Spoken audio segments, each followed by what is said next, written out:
Hard to believe, but we're already heading into week 5. I'm Dustin, this is your weekly waiver wire show. Before we get into it though, we're trying to see how many thumbs up we can get. We love thumbs up here when we get them in our videos. This video normally gets right around 100. We want to see if we can get 500. If we get 500 thumbs up before the games start on Sunday, we'll give a t-shirt out to someone who leaves a comment. So leave a comment, give us a thumbs up, see if we can get to 500, and we'll gladly give out a shirt if we can do that. Let's talk about the must-adds at running back. There's a decent amount this week to talk about. And I think a lot of these guys are must-adds in all leagues. I mean, there's at least one team in every league that has a person on their bench that they should be dropping for one of these guys. Let's talk about the Ravens situation first. We got Terrence West and Kenneth Dixon. I think both these guys should be added in all leagues. They're both only owned in about 30-35% of leagues right now. I mean, that offense, the running game on that offense looked terrible until week 4. West looked good.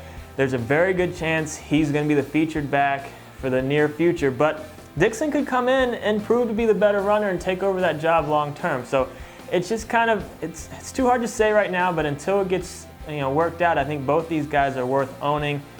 So I would go after both those guys. Bilal Powell, only owning 25% of leagues. The Jets overworked Forte the first couple weeks. He's been wearing down. As of now, we haven't had any injury updates on Forte, but they're saying he did get banged up week 4, so we're not sure of the severity of that. But Powell had already been kind of outplaying him, starting to take more touches. I think from here on out, even if Forte is healthy, I'm seeing kind of a 50-50 split with Powell getting plenty of targets in the passing game. So PPR leagues, I like Powell. He could give you flex appeal each week. So I think he should be added in all leagues. I just don't think Forte is going to make it through the whole season.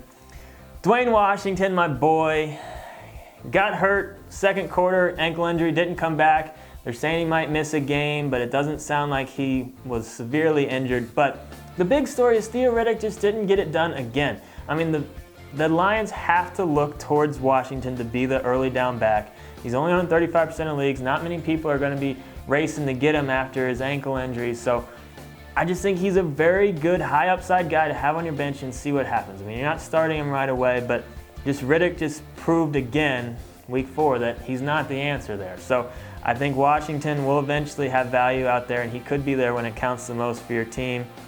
Wendell Smallwood I want to talk about. The Eagles are coming off their bye week, so they should have everyone healthy. Matthews should be healthy, but he hasn't looked all that good except for some goal line carries where he's gotten into the end zone.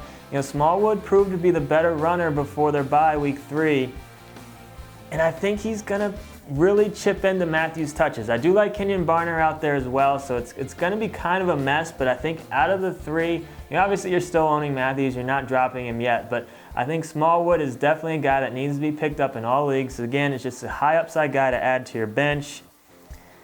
One guy to talk about in deeper leagues, DeAndre Washington for Oakland. He would be very close to being a must-add in all leagues if he hadn't lost a fumble towards the end of the game and potentially, it almost cost him the game. They still won, so he might not be in the doghouse, but he has just outplayed Murray so far. I mean, it really looked like Murray was going to have a long leash, but Washington's just slowly getting more and more touches, and he's playing better. I mean, the Raiders are going to have to start giving this youngster some more carries.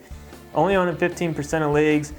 I think he could take over that job even if Murray stays healthy. But if Murray gets out of the way, I think Washington could be big time, so I think he needs to be added in more leagues.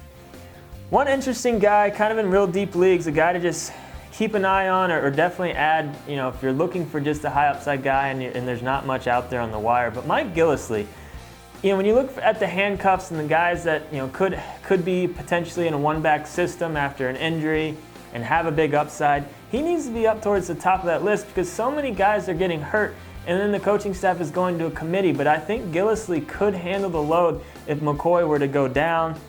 I just think he should be owning more than 5% of leagues just because of the upside if McCoy were to get hurt. Let's take a look at some receivers. Steve Smith, the guy's back. It's as simple as that. I wasn't sold that he would come back as the way he has, but once I saw him play week 3, I knew he was back. At this point, you have to respect him for very close to what he was doing last year before he got hurt. The Ravens offense has some weapons. They can move the ball. Steve Smith, absolute must-add all leagues. If he's available, do what you need to do to get him on your team. Quincy Enunwa for the Jets. All the uncertainty with the Decker injury. this guy's a must-add. I mean, he's a special talent. He's going to get a ton of targets. Even though the Jets have been throwing a ton of picks lately, he's going to be heavily involved in that offense, and I do think he is worth an add in all leagues, especially PPR leagues. I think he'll get a lot of targets. Taking a look at Buffalo, Robert Woods, he looks like he's going to be the guy that benefits the most from the Sammy Watkins injury. So if you're looking to get a part of that Buffalo offense, I think Woods makes the most sense in terms of the passing game. I do think he will be a little bit inconsistent though, but not a bad guy to add in deeper leagues. Quarterback, lots of big name quarterbacks on a bye this week, so if you're not liking your bench quarterback, or if you don't have a bench quarterback, Hoyer is not a bad option.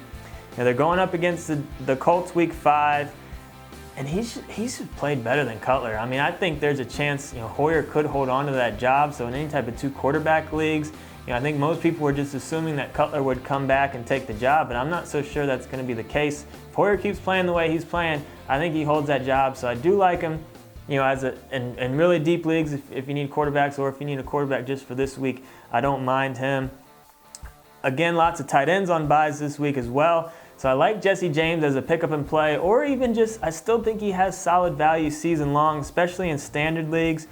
They're playing the Jets week 5. I don't mind them in terms of what they do against tight ends. The tight ends definitely can get involved against the Jets.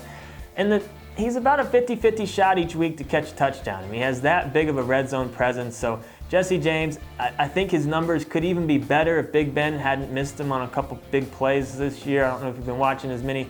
I've been watching a lot of Steelers. I like watching Jesse out there on the field, and his stats could be a lot higher than what they are right now. So I think he very much is a nice pickup and play for this week, and he does have still long-term potential. And then my defense, my pickup and play defense is Pittsburgh. It's their turn against the Jets. You got to think Pitts is good for at least one more pick. They're at home. So I like the Steelers as a pickup and play D, only on about 50% of leagues. Now this is just a portion of the list. If I talked about everyone, the videos would be too long. Just click on the link in the description, get on the website, and you can see my whole list. Get on those thumbs up, see how many we can get. Subscribe to our channel if you haven't already, and good luck on the wire this week.